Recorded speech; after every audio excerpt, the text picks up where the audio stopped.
A field note, first of all, is not a polished research paper. It's not a finished product. A field note is a note, after all. And it's a sketch, it's something to jog your memory in the future so that you'll remember what you thought was really important in what you observed in the interaction among some kids or between yourself and a child. It can be something that you write up very soon after you've had the fieldwork experience, so that it's fresh in your mind and you're not revising and revisiting and reviewing this experience you had. A field note is something that captures the heart of a situation.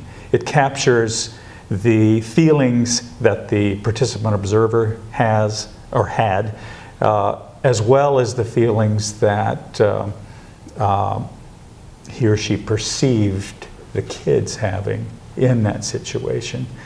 So a field note is something that captures that freshness so that you can remember it later. When you come back and you're using that field note as a tool for writing a research paper, you want it to be as specific as possible, as concrete as possible, so that it recalls that experience that you had as vividly as possible. A field note has like 5 or so really important components. And those are that it conveys context. It communicates the overall picture of a particular situation or circumstance. And then it focuses in, uses very concrete detail to evoke what is happening in that context. And then it does so in a way that connects it to a particular theoretical concept, so that you're not writing about anything and everything.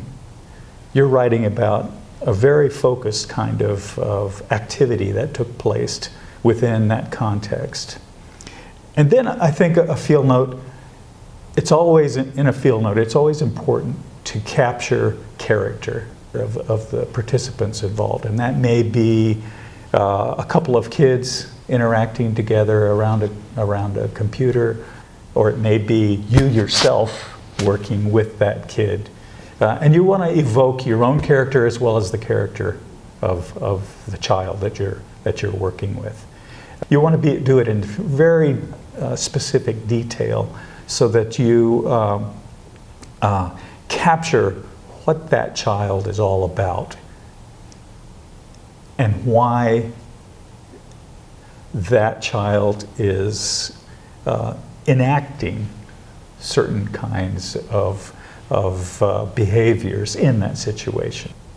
What you want is to give as an objective view of what's going on as possible. Now that's impossible. You'll discover that's impossible because everything involves subjectivity, especially in participant observation and field work. You're involved, you're implicated in the situation. You're not separate from the people that you're participating with.